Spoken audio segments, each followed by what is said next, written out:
Thank you, everybody. Again, if you could please silence your cell phones. And again, don't bring your cell phones up near the microphone, those 6 speakers.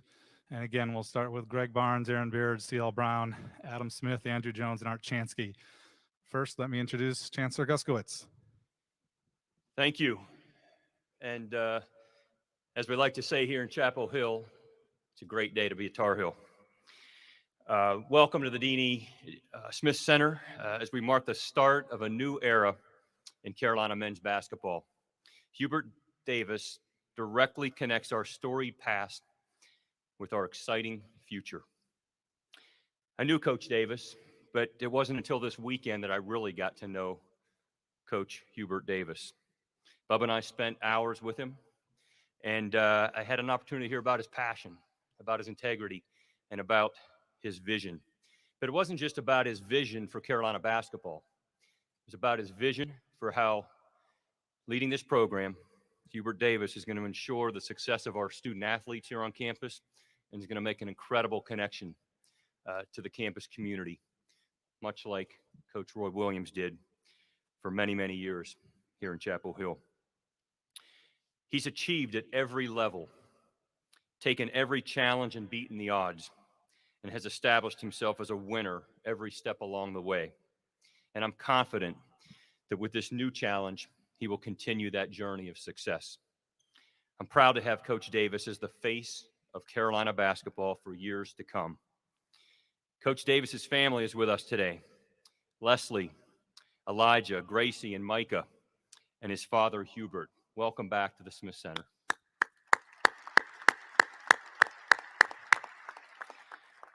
We know that Coach Davis is going to need you for every step along the way. And Coach, you epitomize the best of Carolina basketball. I didn't think it was possible for me to feel more passionate as a Tar Heel, but after talking with you this past weekend, you inspired me. So with that, I can't wait to see what the future holds, and I'm going to pass it off to Bubba Cunningham. Thank you, Chancellor. And what an honor to talk a little bit today. Well, good afternoon, and thanks for all of you for being here. Today, I want to say a few things before I introduce Coach Hubert Davis. One, I want to talk about the Carolina family. I want to talk about the process that we went through to hire Coach Davis. Say a little bit about college athletics, and then I'll get to Coach Davis and turn it over to him. But I cannot tell you how much I have learned in the last 4 days about the Carolina family. I've learned more in the last 4 days about the strength and bond and relationships and loyalty and commitment of the Carolina family in the last 4 days than I have in the last 10 years. I've talked to more than 20 basketball players, former players, coaches, and to a person, they are selfless, they're value-based. They have a level of integrity and a level of selflessness that I've never seen. I talked to many that were interested in being the head coach. And at the end of the conversation, each and every one of them said, I'd love to be the head coach, but if it's not me, I know you'll do the right thing. And all I want is for Carolina to get the right coach. And we have found the right coach. So I cannot thank the Carolina family for teaching me so many great lessons over the last 10 years, but specifically the last 4 or 5 days. A little bit about the process. I mentioned last week that the chancellor and I were going to do the search ourselves and not have a search firm. And we did not have a search firm, but we weren't the only two that were taking a look at the various candidates. In addition to the two of us, I had 8 members of my staff that also interviewed candidates along the way. And many of the Carolina folks that I've mentioned previously also looked around the country and helped me identify additional candidates, other people that were interested in the job, and allowed us to have a broad view of who would be the right person to lead us right now. And again, we came back to Coach Hubert Davis. We had a number of internal candidates, a number of external. We had a lot of people involved, and we were allowed to do this because of the strength of our Board of Trustees. Richard Stevens, the chairman of the board, was informed along the way, and he gave us the latitude to do a very quick and efficient search, but with the right governance process in place. And I cannot thank he and the entire board for their assistance along the way. A little bit about college athletics. College athletics is really changing right now. Last week, we were in front of the Supreme Court on issues associated with what resources are appropriate for student athletes. We have state laws that are being passed. We have NCAA legislation that's changing daily.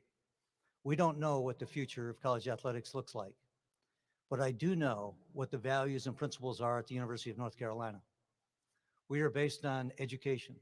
We are based on providing opportunities for students to come to the university, get a degree, and then pursue whatever passion they want. Whether they play professional sports, which we hope every one of our basketball players has that ambition that they play professionally. We want them to have those choices and those opportunities. But we are committed to providing them an educational experience. We're committed to providing educational experiences for all of our students. We're proud of our 28 teams, our 800 student athletes. Every last one of those students, every last one of those teams, and we want to maintain those. We are also proud of winning. We call ourselves the University of National Champions, and that's for a reason. We want to win, and we are committed to winning. And when I started to look at the attributes of what it took to lead this program, given this environment and this set of students that we have on our campuses today, it led me to Coach Hubert Davis. And Hubert has been an assistant coach for 9 years. And I think oftentimes his personality, his passion for this place and for this job have been obscured because of a legendary head coach. But in the last 4 days, that became incredibly evident to me that he is the right person to lead our program right now. And when I think about him personally, I think about his family, and I think about who he is, and he personifies servant leadership. Many of you have heard the stories about Coach when he was a high school player and was under-recruited. And he came to the University of North Carolina not to prove anybody wrong, but to do the very best he could possibly do. And he certainly achieved that. But his servant leadership started at a very young age. Some of you know, some of you don't, but his mother got cancer when he was 15. He drove her to chemotherapy sessions while looking after his sister, who was 6 years younger. His father was working all the time, and so Hubert had enormous responsibilities as a young person. So what has he done since that time between playing at Carolina, playing professionally? What he has done is he has become the best he could be at whatever he was challenged with. He has been an overachiever his entire life. He has always been the best son to his father, Hubert. He has been a best husband to his wife, Leslie. He's been the best father to Elijah, to Gracie, and to Micah. He's the best mentor for our basketball players today, and he will be the best leader for our program well into the future. So it is my distinct pleasure to formally introduce as the new head basketball coach at the University of North Carolina, Hubert Davis.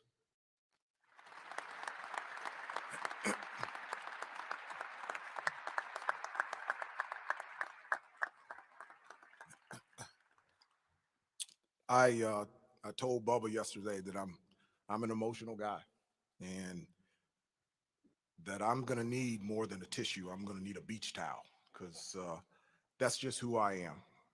First of all, I just wanted to thank Bubba and the Chancellor, and Bubba talked a little bit about it, but I wanted to thank you for giving me this opportunity and chance. That's just a big deal to me. I had always wanted to be here at Carolina. You know, growing up, I had always wanted to walk out of that tunnel. I always wanted to put on that uniform, always wanted to play for Coach Smith, always wanted to play on this floor, always wanted to get an education here. I wanted to be a part of this community. I wanted to be a part of this history. Being a part of this program was a big deal to me. My uncle was an All-American here from 74 through 77. And even though that I grew up right outside of Washington, D.C., the first time that I set foot on this campus, it just felt like home. This is where I wanted to go, even from a young age. Bubba touched on it a little bit.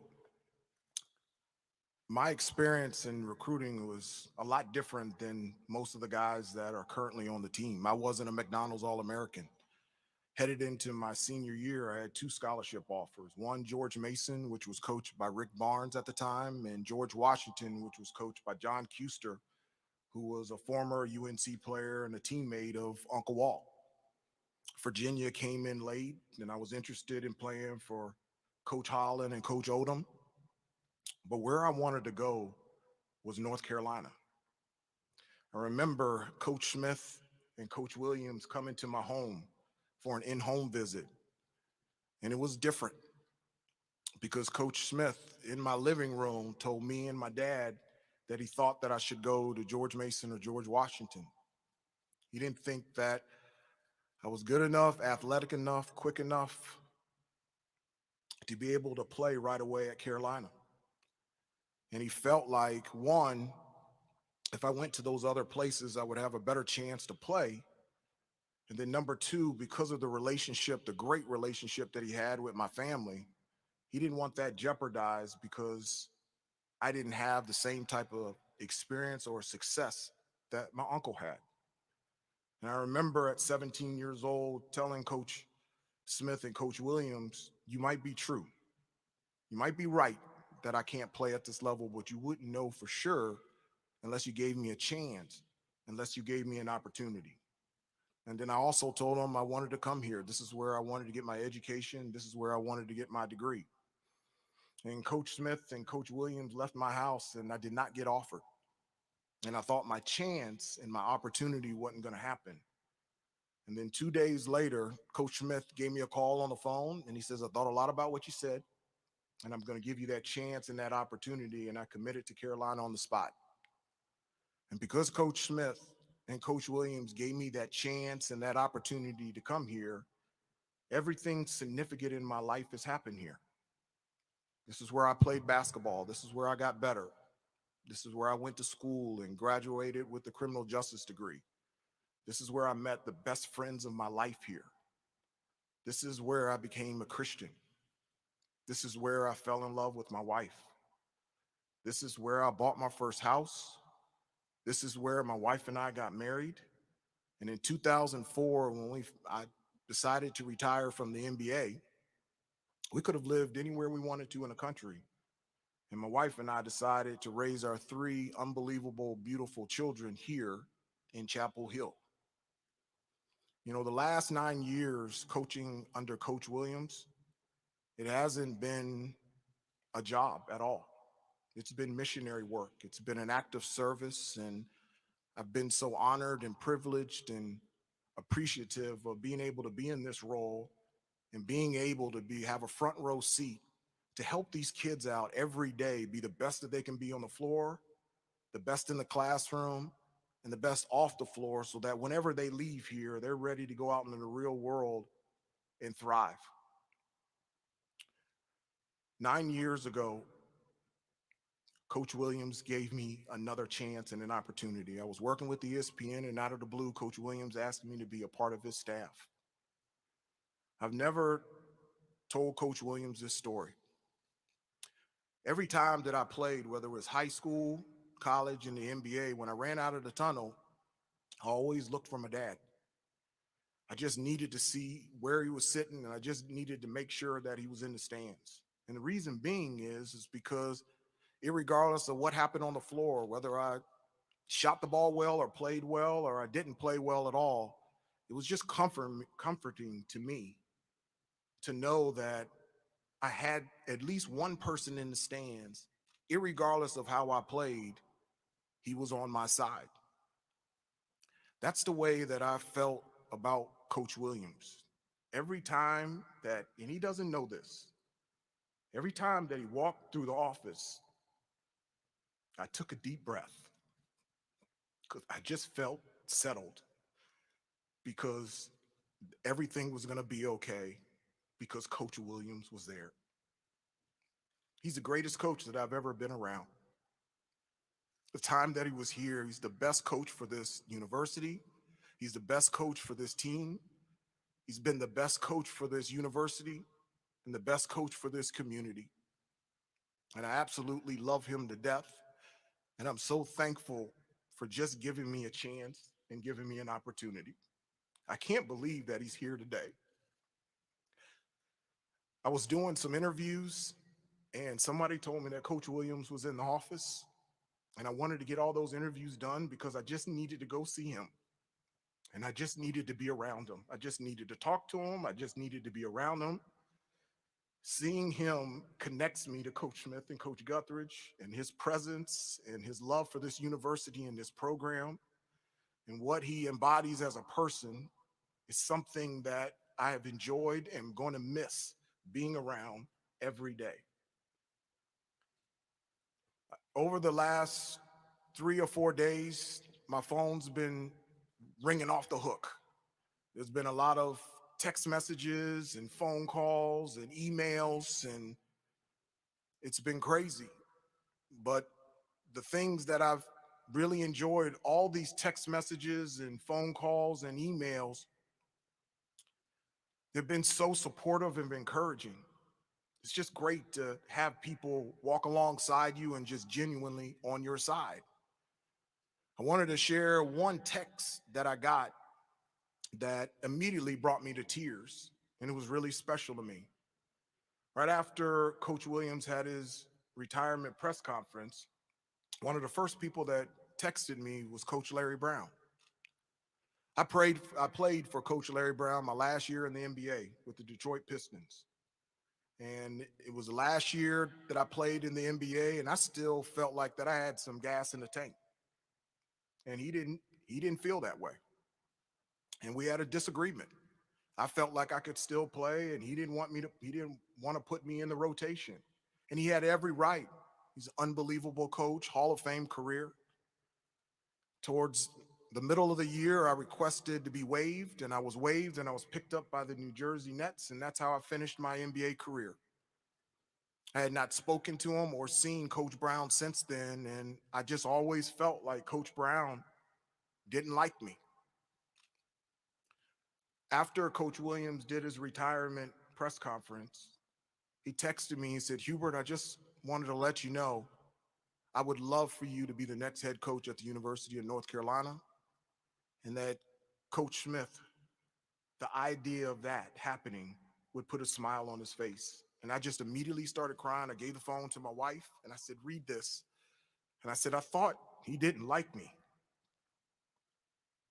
And to me, that's just the perfect example of what this place is all about. There's so many people that use catchphrases and different words to describe the togetherness and the closeness of a program. North Carolina is the standard. There's nobody that has family, nobody that's an example of togetherness and family than here at North Carolina.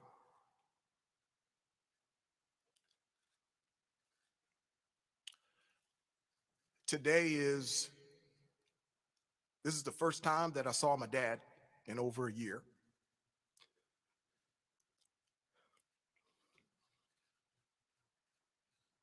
Because of COVID, he just didn't feel comfortable leaving home. And I haven't seen him in over a year. And when he found out that I was going to be named the head coach of the University of North Carolina, he said, "Hubert, Jr., I got my second shot. I got to be there." He's always shown up. He's always shown up for me. He's always shown up for my sister. He was always at my games. He was the person that I looked up in the stands and knew that was genuinely on my side. And at 50 years old, he's showing up today. And that's what this program is going to be about, and it has always been about. We're going to show up.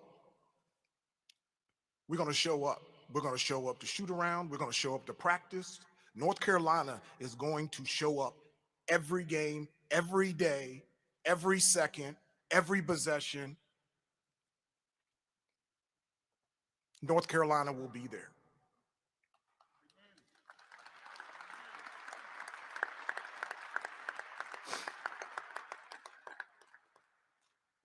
And so I want to thank Bubba and the Chancellor for giving me this chance and this opportunity. I wanted this job. I've always wanted to be a head coach. I just have always wanted to be a head coach only here. I've always wanted to walk the same road, the same path as Coach Smith and Coach Guthridge and Coach Williams. And I'm so excited and humbled and thankful and appreciative and excited to be able to do it with my own personality and in my own shoes. And I'm just very thankful for everyone.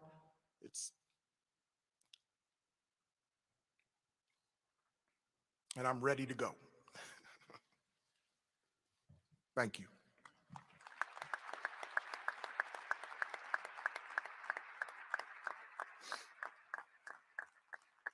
Thank you, Coach Davis. If we could get Greg Barnes, Aaron Beard, and C.L. Brown to the mic on the left there, Adam Smith, Andrew Jones, Art Chansky over here. Greg, we'll start with you when you're set. And if after you each ask your questions, please stay put until all six have asked so we don't block the TV cameras. Thank you. With that, Greg Barnes, go ahead. On your left, Coach Davis. Hey, Coach. Wanted to ask a question about your style of play. The NBA has evolved into a game of layups and three-point shots, in large part due to advanced metrics data. That style of play has filtered. I played in the NBA. That's right. It was a long time ago, but I've been there. That style of play has started to filter down to the college level. Just curious, what emphasis will you place on advanced metrics when you're designing your schemes offensively and defensively? Well, I'll answer it this way. The foundation is set here at Carolina, and it's a foundation that I believe in.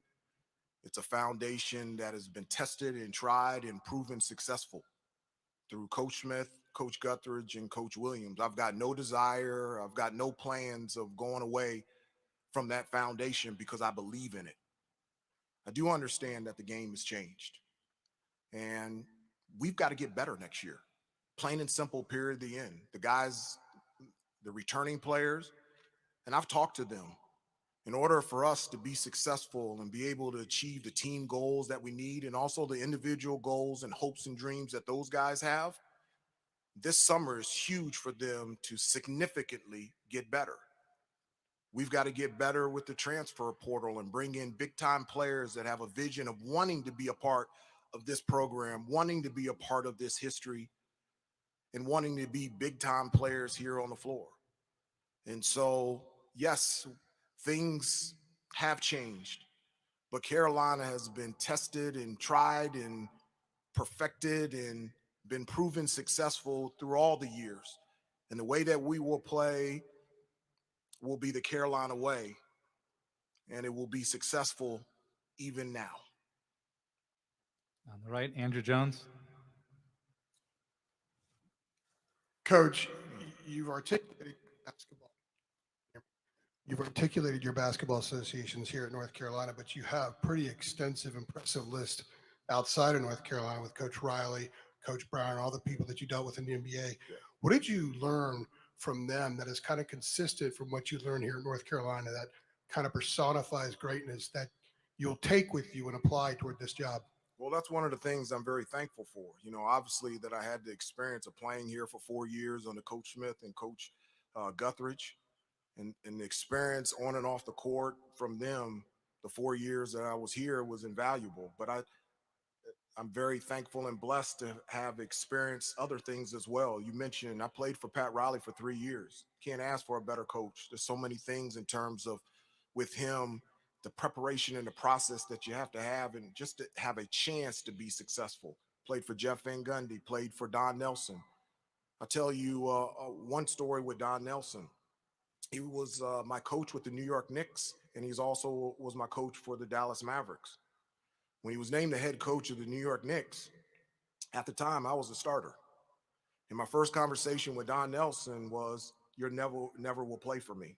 He says, "I know you can shoot the basketball, but I need a basketball player." He said, "I don't need anybody that just wants to shoot. I need somebody that can defend, rebound, handle the basketball. I need somebody to come off ball screens. I need somebody to rebound. I need a basketball player. I just don't need a one-dimensional player." said, wow, that's a really nice conversation to your starter in the first conversation. I appreciate that. And he just walked away.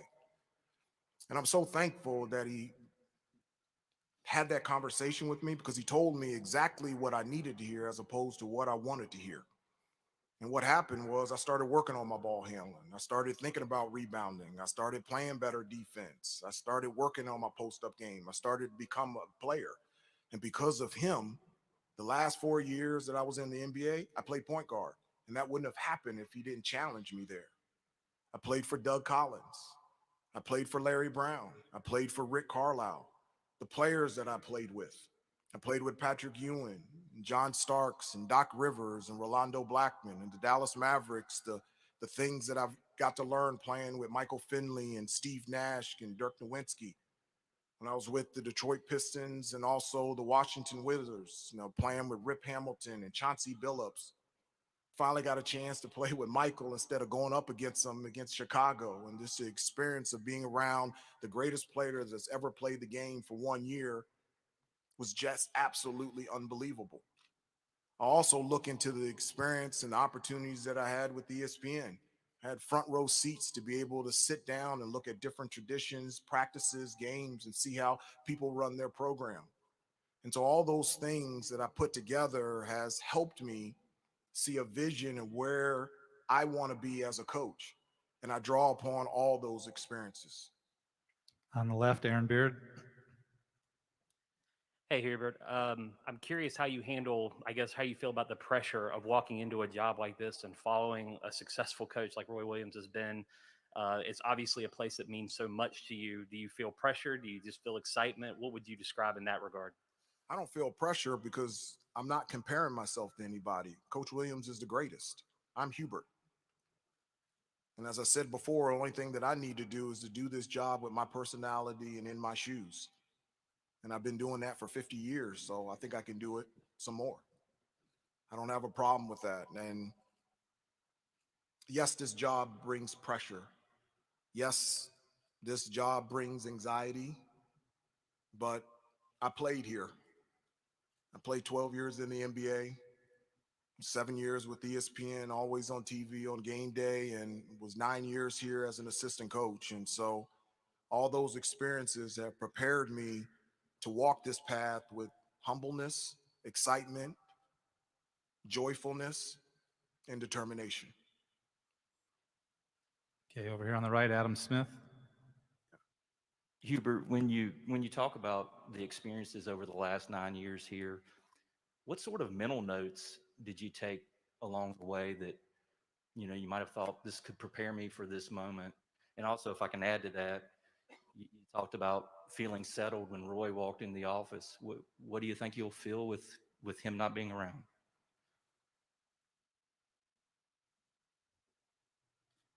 I know where Coach Williams lives. And I know he likes to play golf. So I can find him. I can. There's so many lessons that I learned having a front row seat the last 9 years of being Coach Williams' assistant. It's people can say things, but it's only really true unless it's backed up by your actions. And over the last 9 years, that's who Coach Williams is. That's who he is. And the way that he has run this program and his love for these kids and love for this university and this program and this community has been such an example to me of how to move forward as head coach. Every decision that is made for while I was with Coach Williams and in his 33 years was filtered through what is in the best interest for them. It was never about me. It was always about we for Coach Williams. And to have that type of example, not only spoken, but lived out every day, that's the biggest thing that I can take of many things that'll help me do my job to the best of its ability. Before CL, you start, the next 6 on that mic will be Brendan Marks, Luke DeCock, Ross Martin, over here, I'm sorry, Mark Armstrong, Luke, you're over here with JB Ricks, and also Noah with the DTH. Those are the next 6. CL on the left. I have a two-parter for you. Oh gosh. It's easy. Who said that was okay? You've mentioned being able to put your own personality in the program, as you've also talked about sticking to the foundation of Carolina, what Carolina basketball has been. I was just curious if you already have certain changes in mind, whether it be style of play or anything else that you want to implement. And also, I was curious if you've already assembled the staff that you want. Well, the first thing in terms of have I thought about things that I would like to tweak or change? I've only had the job for 24 hours. And so um, it's something that I have thought about at great length. And I'm just really excited. All the guys on the team, or most of them, are back at home right now. And I'm glad that they're back at home. This was a challenging year where they were confined. And it was a difficult year specifically for me. The biggest thing for me is, and one of the things that Coach Smith used to always say is, I can't coach you unless I know you. And I felt like because of COVID and us always being socially distanced, and every time we ate, we had to go back to the hotel room. Every time we practiced, we had to go back to the locker room, to our separate quarters. We weren't able to spend time together. We weren't able to get to know each other. And for the seniors like Garrison and Sterling Manley and Andrew Platek, I've known them over the last 4 years. But for guys like Caleb Love and RJ Davis and Day'Ron Sharp, I didn't feel like I really knew them. And I felt like because we were always distant from each other, that was something that's very important to me. And that was something that was missed. And I can't wait for them to get back on campus and to give them a hug and meet with them and just be able to spend time with them, whether it's in the office, going to breakfast, lunch, or dinner, having them over our house, for them being around my family. I really do believe in that. You can't coach anybody unless you know them. And I'm looking forward to getting those guys on campus and being able to spend time with them. In terms of the staff,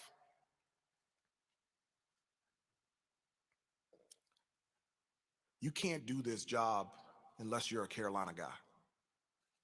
It's impossible. You can't coach here, you can't recruit here, you can't work here unless you have been here, you've experienced it, you have lived it.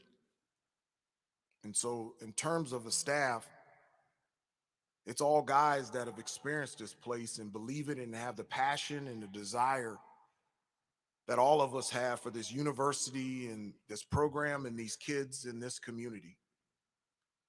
One of the things that I desperately want to do in terms of a staff is I want to connect the generations. I want to have guys on staff that played for Coach Smith. I want to have guys on staff that played for Coach Guthridge. And I want to have guys on staff that played with Coach Williams.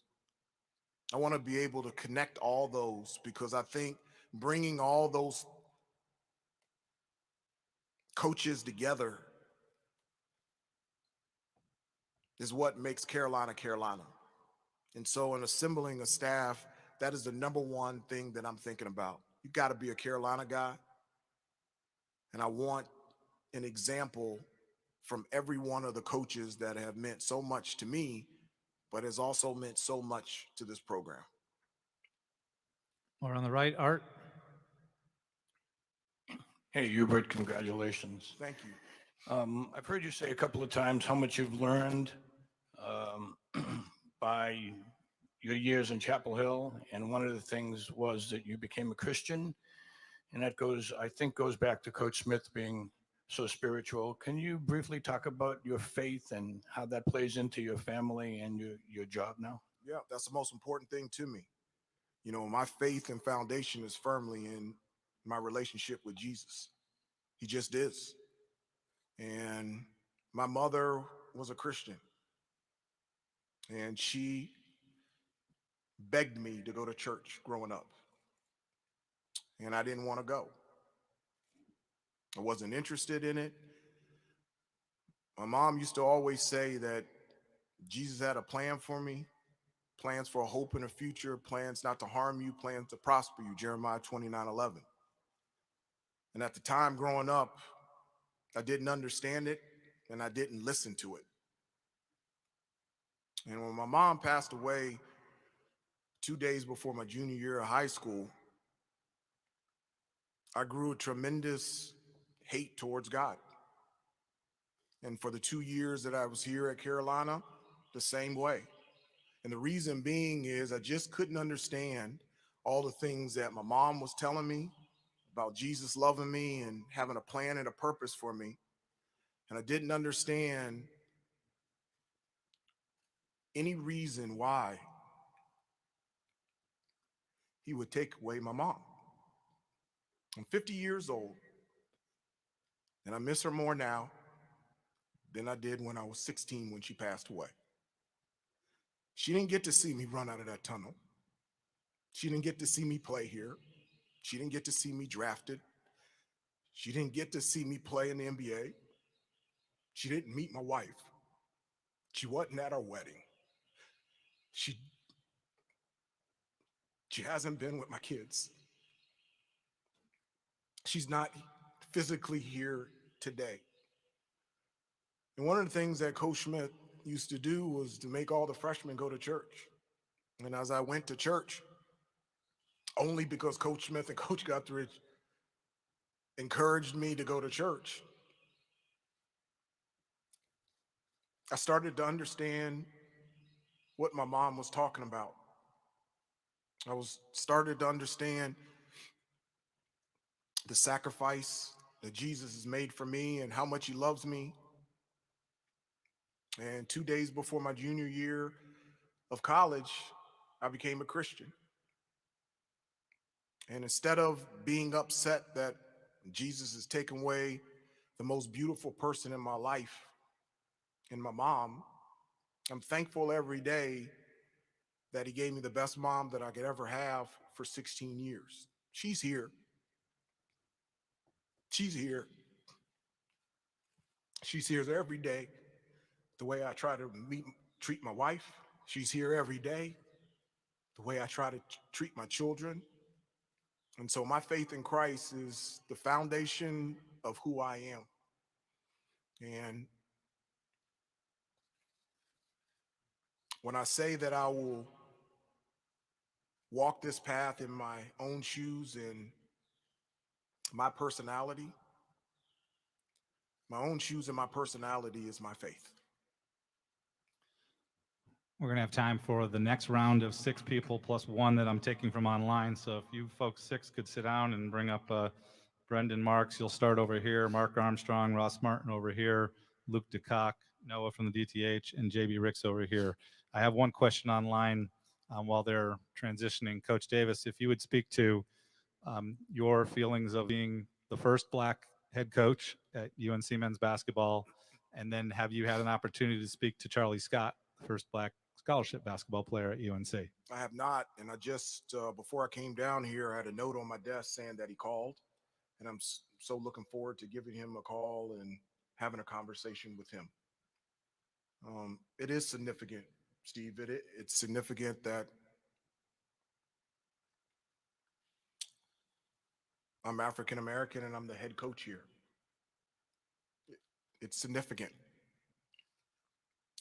I know that in terms of Division I head coaches all around the country, only 26% of the head coaches for Division I men's basketball are compromised by minorities, specifically African Americans. I know that it is significant that I'm the 4th African American head coach in any sport in the history of the University of North Carolina. I'm very proud to be African American, but I'm also very proud that my wife is white, and I'm very proud that my 3 beautiful, unbelievable kids are a combination of both of us. Over here on the left, Brendan Marks. Hey, Coach Davis, congratulations. Thank you. You mentioned yesterday on your first interview on ESPN that yesterday was an exciting day, but it was also an emotional day. And I'm just wondering if you can give us a little more insight into the emotional roller coaster you've been on, not just yesterday, but in the past 4 days since Coach Williams' retirement, how you've sort of managed the emotions from that day to sitting here now and being introduced as the new head coach. Well, as I said before, and I think you can tell that I am an emotional guy, and it means something to me because it's about relationships. It's about time spent with one another, and the relationship and the time spent with Coach Williams, not just in this 9 years, the time where he was recruiting me out of high school. I also played for Coach Williams in the World University team in 1991, and he was one of my coaches, and we won a gold medal in Sheffield, England. And on the team was Bobby Hurley. Can you believe it? The Duke and North Carolina guy in the backcourt. He passed the ball to me, so that was good.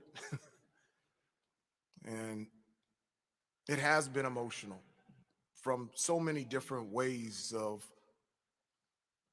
not wanting Coach Williams to retire, to seeing how hard it was for him, to be also excited for him to be able to spend more time with Mrs. Williams and his children and his grandchildren.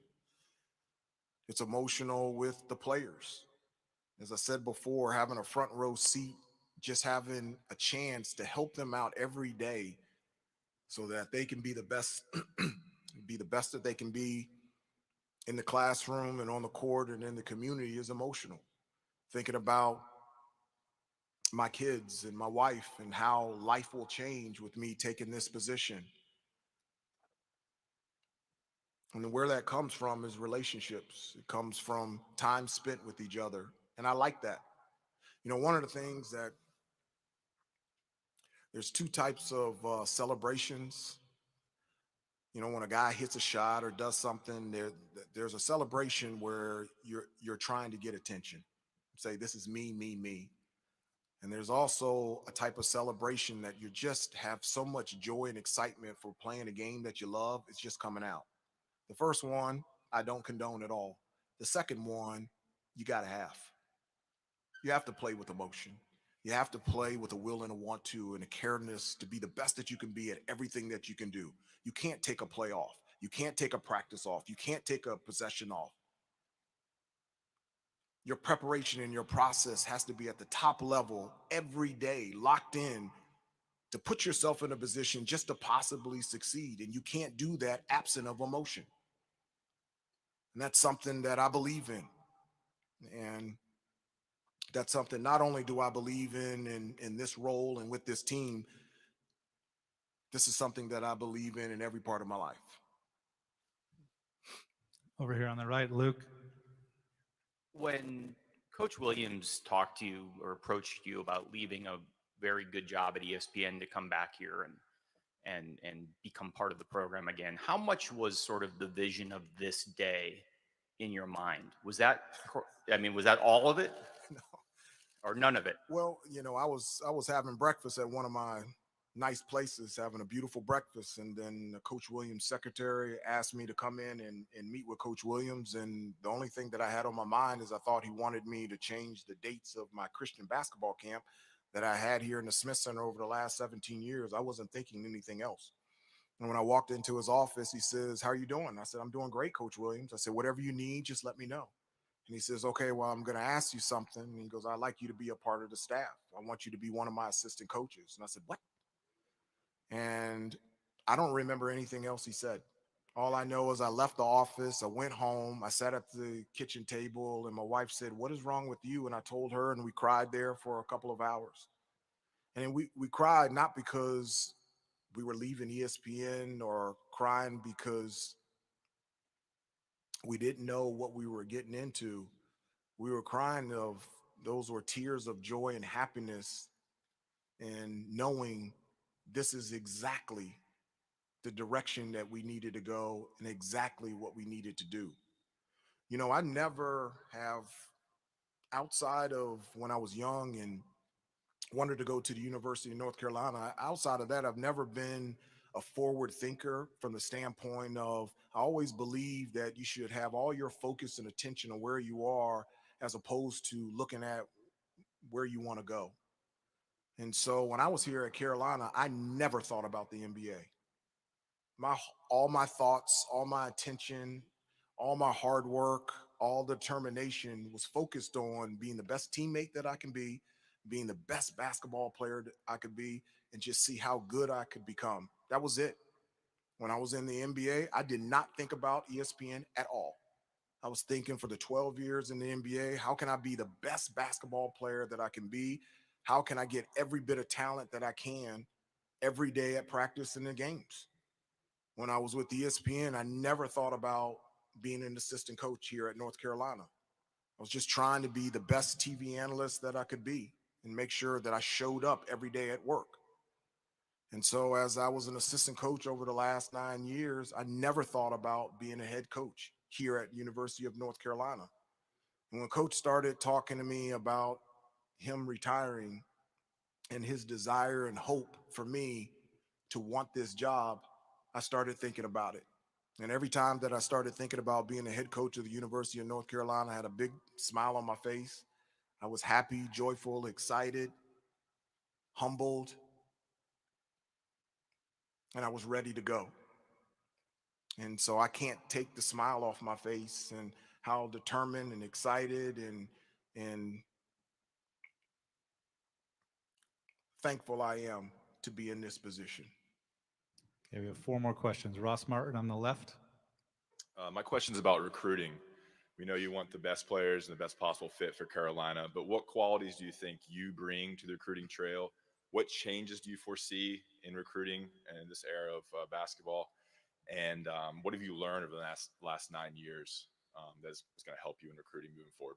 Well, one of the things that I think something that is different is my decision to come here to University of North Carolina is because I wanted to be a part of this program and this history.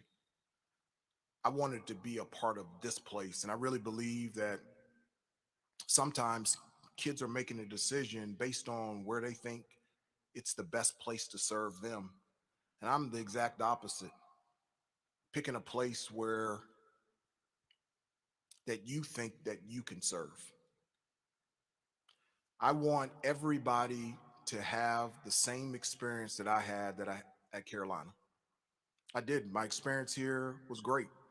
But even though that my experience here was great, it wasn't absent of cloudy days, thunderstorms, rainy days. The reason why that I had a great experience in the midst of hard days, challenging days, rainy days, and cloudy days was because I knew that this is the place that I wanted to be. The place that I wanted to be coached, the place that I wanted to be to get better, the place that I wanted to be to grow up, the place that I wanted to be the best person and the best basketball player that I can be. And that's what I want. Everybody, we want talented players. We want big time players that want to play at the highest level, at the highest stage, and this is the place to be. But I also want players that want to be here. So whether you're here 1 year, 2 years, 3 years, unpack your bags and let's get ready to go. Because this place is too special to be thinking about someplace else other than giving your full attention here. And there's a number of kids that will want that chance and would want that opportunity. And I want them here at UNC. On the right, JB.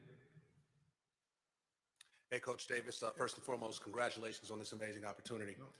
My question was originally taken in regards to you being the first African-American head coach here at the University of Chapel Hill, but I'll ask something, University of North Carolina, forgive me. I'll ask something along those lines as far as how will you embrace that role, when it comes to raising young men in this day and age with everything going on in this country, and what have you learned from Coach Williams when it comes to, teaching these kids to be professionals on and off the court? Well, Coach Williams has been great. He's always encouraged all of his players to have a voice, have a positive voice, and be able to do it in the right way. And he's always done that. And I've loved it. And I've loved how he's encouraged all the players to do that. I'll give you an example. One of the most outspoken players this past year in terms of social media about race relations has been Garrison Brooks. And I called him into my office and I said, let's sit down and let's talk. And I said, just tell me what you're passionate about. Is it police brutality? Is it systemic racism? what is on your heart? And the thing that he talked about was education equality. He talked about that he first grew up in Lafayette, Alabama, and then he moved to Auburn, Alabama. And the difference in the school systems in Lafayette, Alabama compared to Auburn, Alabama, the resources was much different. And he wanted the kids where he first grew up in Lafayette to have that chance and to have that opportunity from an educational standpoint. So I said, let's think about something proactive that we can do where you can make a difference. And so we talked to compliance, and we said that we couldn't get involved at the high school, but you can in the elementary school. And so his elementary school teacher, still in Lafayette, Alabama, Mrs. Woodrum, needed school supplies. They didn't have enough school supplies to keep everything sanitized and clean. And so every month since the beginning of the season, Garrison Brooks has put together a care package of cleaning supplies and disinfectant wipes and different things to send to his kindergarten teacher, Mrs. Woodrum, just to encourage the kids and just to serve and just to help them out. I've got a number of pictures where they have taken their class pictures with all the kids in front of the care packages. And so Coach Williams' leadership of being able to have a voice and to be able to do it the right way, a helpful way, an encouraging way, has led to Garrison Brooks doing something that has put a smile and has helped somebody and has touched somebody that has been very important in his life. And I encourage that with each one of our players. And not only do I encourage it, I'm going to demand it. Mark Armstrong on the left. Hubert, I had a different question, but I was given a hot tip that I need to ask you about Walker Kessler and his status. Yeah, I want Walker here. He's a Carolina guy. I've enjoyed being one of his coaches last year. He's a wonderful kid. I can't think of anybody better to be around, and unbelievable charismatic personality and somebody that just wants to get better and to work every day. Every day after practice, we spent time together, individual workout, and that's something that I'm so passionate about. I love being on the floor with these guys. I love doing individual workouts. Kids need it, kids want it, and I love it.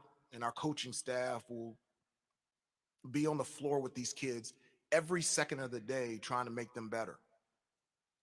Kessler is a Carolina guy. I had a conversation. I sent him a text last night after everything came out that I was going to be the next head coach, and I have a phone call with him later today. And what I'm going to tell him is I want him back here at Carolina. He's a Tar Heel. He's always a Tar Heel. He needs to come back here, and this is the right place for him. We would love to have Walker Kessler and his family back in Chapel Hill and back at UNC. Last question on the right, Noah with the DTH. Hey, Coach Davis. Noah Monroe from the Daily Tar Heel. 2 years ago, I attended a sports journalism camp here, and part of that, you led facilities around the Dean Smith Center, and part of that tour was what used to be Coach Williams' office. My question is, what is it going to be like when you occupy the office of so many of your mentors and your heroes, Coach Williams, Coach Dean Smith, Coach Guthridge? That's interesting that you asked me that, because I didn't have an argument, but had a disagreement with Coach Williams today. Because as I said before, as I was doing a number of different responsibilities today, and when I heard that Coach Williams was in his office and he was looking at pictures, the reason why I wanted to go in there was because I told him, this is the first thing I told him, leave all the pictures up. This is your office. And I told him this for two reasons. This is his office. This is his home. And I want Coach Williams, I want Mrs. Williams, I want all of his children, and I want his grandchildren. When they come to games, I want them to go into his office. I want them to go home. And I don't want that to change. The second reason is, and it's selfishly, That don't make me think he's still here. And I remember coming back in the summer, and Coach Smith's office was in the basement. And I didn't like that. I wanted him to be in the office. And I don't like the idea of Coach Williams, me being in his office. I want him to come back. I want him to sit in his couches, in his chair. An office is an office. I've had my office for 9 years, and I've really enjoyed it. It's beautiful. It's more than what I need. There's a phone in there. There's a desk. There's a couch. There's a TV. Everything that I need is supplied there. And another thing that I need is the presence of Coach Williams around me. It's just something that I want, and it's just something that I need. Coach Davis, Chancellor, Bubba, thank you very much, everybody. Thank you for being here. Appreciate it on short notice. Have a good day.